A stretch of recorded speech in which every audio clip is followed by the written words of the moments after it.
মহারাষ্ট্রের পুনেতে chlorine gas leak হয়ে আতঙ্ক, অসুস্থ হয়ে পড়ায় এলাকার অন্তত 22 জনকে ভর্তি করা হয়েছে হাসপাতালে। পুনের কোধওয়া এলাকায় গ্যাস লিকের পর হুড়োহুড়ি পড়ে যায়। গ্যাস লিক বন্ধ করতে এসে অসুস্থ হয়ে হাসপাতালে দুজন দমকল কর্মীও। মধ্যরাতে বন্ধ এক জল পরিশোধন কেন্দ্র থেকে ক্লোরিন গ্যাস লিক হতে শুরু করে। ওই জল পরিশোধন কেন্দ্রে পরিত্যক্ত একটি ট্যাঙ্ক থেকে ক্লোরিন গ্যাস লিক হয়।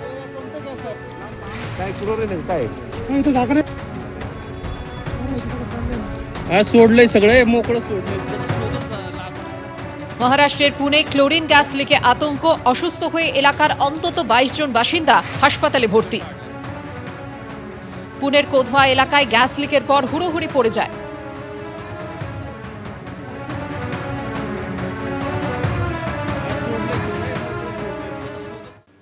প্রথম দফার মতো দ্বিতীয় দফার ভোটও মোটের উপর শান্তিতে করিয়ে এবারের ম্যান অফ দ্য ম্যাচ নির্বাচন কমিশন।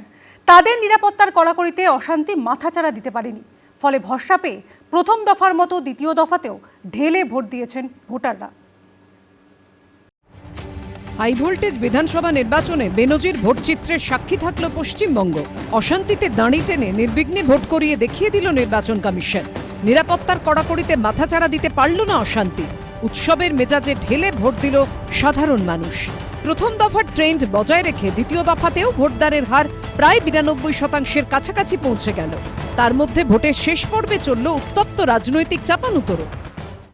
কালীঘাট ওভারি লাইক দিস চিত্রা কি করছে কি না করছে আপনারা কল্পনা করতে পারেন। ম্যাডাম আর 7 তারিখে বিকেলে প্রেস কনফারেন্স করতে হবে, তো তার কারণগুলোকে গুছিয়ে সাজাচ্ছেন। হাই ভোল্টেজ বিধানসভা নির্বাচন শেষ। ভোটারদের রায় ইভিএমে বন্দী। এবার শুধু জানার অপেক্ষা কি হতে চলেছে পশ্চিমবঙ্গে। পরিবর্তন না প্রত্যাবর্তন? তবে যে বিষয়টা নিয়ে কোনো প্রশ্ন নেই তা হলো প্রথম দফার মতো দ্বিতীয় দফার ভোটও মোটের ওপর শান্তিতে করিয়ে এবারের ম্যান অফ দ্য ম্যাচ নির্বাচন কমিশন। पिछले 6-7 दशक में जो नहीं हुआ, जिसकी कल्पना भी मुश्किल थी, वैसे निर्भीक वातावरण में बंगाल में इस बार वोटिंग हो रहा है। लोग भय मुक्त होकर वोट दे रहे हैं। ये देश के संविधान और देश के मजबूत होते लोकतंत्र का पुण्य प्रतीक है। কালকে রাত্রিবেলা বাবা এটা 17 নম্বর ওয়ার্ডে কাউন্সিলর, এত পপুলার ছেলে এই এলাকায়, তার বাড়িতে গিয়ে রাত্রি 2টোর সময় সিআরপিএফ এর একদল গুন্ডা, সরি নট গুন্ডা, CRPF force, without state police, without local police, they attack his house. কিছু জায়গায় বিক্ষিপ্ত অশান্তি হলো ঠিকই,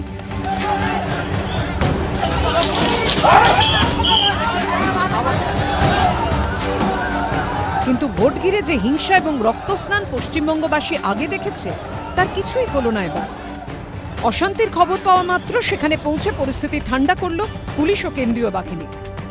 আমি কিন্তু সারা রাত জেগেছিলাম এবং অবজারভাররা থানায় গিয়ে গিয়ে প্রেসার ক্রিয়েট করছে। My standing here alone, why my opponent candidate is accompanied 50-60%. দুপুরের দিকে শুভেন্দু অধিকারী কালীঘাটে পৌঁছলে সেখানে পরিস্থিতি কুরুক্ষেত্র হয়ে ওঠে। জয় বাংলা এবং জয় শ্রীরাম স্লোগান যুদ্ধে ধুমধুমার বেঁধে যায়।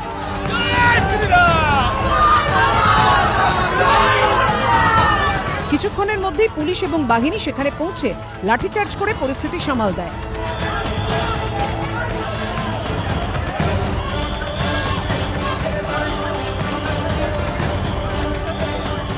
গত দুদিনের মতো বুধবারও দক্ষিণ 24 পরগনার ফলতার ফিল্ডে দাপটের সঙ্গে ঘুরে বেরিয়েছেন উত্তরপ্রদেশের সিংহম আইপিএস অফিসার অজয় পাল শর্মা। নির্বাচন কমিশনের নজিরবিহীন নিরাপত্তার কড়াকড়ি ভরসা জুগিয়েছে ভোটারদের। ঢেলে ভোট দিয়েছেন তাঁরা। উপচে পড়েছে ইভিএম, তৈরি হয়েছে নতুন রেকর্ড। এবার শুধু দেখার অপেক্ষা এই বিপুল ভোট কোন দলের মুখে হাসি ফোটায়? কৃষ্ণেন্দু অধিকারী, শিবাশিস মৌলিক ও রুমা পাল, এবিপি আনন্দ। কোনো বোমাবাজি নয়, খুনোখুনি নয়, রক্তপাত নয়, ভাঙর সাক্ষী থাকলো এক অন্য ভোটের। বিক্ষিপ্ত কিছু ঘটনা ছাড়া শান্তিতেই মিটল সেখানকার ভোট। উৎসবের মেজাজে ভোট দিলেন ভাঙরের বাসিন্দারা। তবে এসবের মাঝে প্রাণগঞ্জে সংঘর্ষে জড়িয়ে পড়েন তৃণমূল এবং আইএসএফ কর্মী সমর্থকেরা। ভয়, সন্ত্রাস, বোমা, গুলি ও খুনোখুনি। এতদিন ভোট মানেই এই ছবিগুলো চেনা ছিল দক্ষিণ চব্বিশ পরগনার ভাঙড়ে। কলকাতা পুলিশের অধীনে আসার পরও ছবিটা বদলায়নি সেভাবে। এমনকি সম্প্রতি বিস্ফোরণ, বোমা উদ্ধারের ঘটনা ঘটেছে এই ভাঙড়েই। তদন্ত করছে এনআইএ। তবে বুধবার দেখা গেল এক অন্য ভাঙড়কে। প্রতিবার যে কোনো নির্বাচনকে কেন্দ্র করেই উত্তপ্ত হয়ে ওঠে ভাঙড়। পরে বোমা, চলে গুলি, খুনের ঘটনা পর্যন্ত ঘটেছে এই ভাঙড়েই নির্বাচনকে কেন্দ্র করে। কিন্তু 2026-এর বিধানসভা নির্বাচনে সেই উত্তপ্ত ভাঙড় কিন্তু একেবারে শান্ত। একদম নিশ্চিন্তায় ভোট দিয়েছি, কোনো অসুবিধা নেই, খুব সুন্দরভাবে পরিচালনা করেছে। খুশি এবারে ভোট? হ্যাঁ হ্যাঁ হ্যাঁ, খুশি। নিজের মত প্রকাশ করতে নিজের মতে ভোট দিয়েছি, কোনো অসুবিধা নেই। নির্বাচন কমিশন খুব ভালো কাজ করছে এবং নিরাপত্তার ব্যবস্থা খুব ভালো ছিল, যার ফলে সাধারণ ভোটকর্মী থেকে শুরু করে সাধারণ জনমানুষের মধ্যে এবারে একটা সাহস ছিল। সবাই হাসি মুখে ভোট দিতে এসেছে এবং হাসি মুখে ভোট দিয়ে বেরিয়ে গেছেন, সবাই খুশি। তবে উৎসবের আমেজের মধ্যেও কিছু বিক্ষিপ্ত ঘটনা ঘটেছে। কখনো ক্ষোভের মুখে পড়লেন আইএসএফ প্রার্থী নওশাদ সিদ্দিকী, কখনো হাতাহাতিতে জড়ালেন তৃণমূল ও আইএসএফ এর কর্মী সমর্থকেরা। পরিস্থিতি সামাল দিতে লাঠি চালালো পুলিশ ও কেন্দ্রীয় বাহিনী। এদিন আইএসএফ প্রার্থী নওশাদ সিদ্দিকী প্রাণগঞ্জের দিঘিরপাড় এলাকায় 234 নম্বর বুথ পরিদর্শনে গেলে তাকে দেখে জয় বাংলা স্লোগান দেন তৃণমূলের কর্মী সমর্থকরা। এরপরই হাতাহাতিতে জড়িয়ে পড়ে দুই পক্ষ।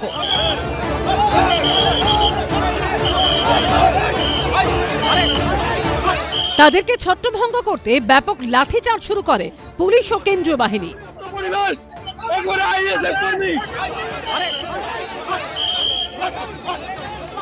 23 এদেরকে ভোট দিতে দেয়নি, 2024 এদেরকে ভোট দিতে দেয়নি, 26-এ সুযোগ পেয়েছে। অ্যাকচুয়াল ভাঙড় এটাই, বোম, গুলি, পিস্তলকে চাই না। শওকত মোল্লার বিরুদ্ধে কি আপনার কোনো অভিযোগ? তখন আর নতুন করে বলতে লাগবে না, উনি আসার পরই তো ভাঙড়ে হিংসা শুরু হয়েছে। ওনার দলের লোকরাই তো করছে।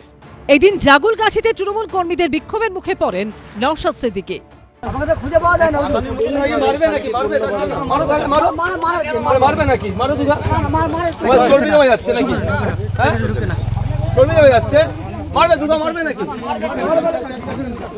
শান্তিপূর্ণ ভোট হচ্ছে, শান্তিপূর্ণ ভোট হচ্ছে, ফাঁকা হচ্ছে। জাগুলগাছি অঞ্চলে আমি প্রায় 30 লাখ টাকার কাজ করেছি, প্রায় 30 লাখ টাকার কাজ করেছি। জয় বাংলা স্লোগান যখন দেয় তখন বিজেপির নেতারাও তাদের একটু কষ্ট হয়।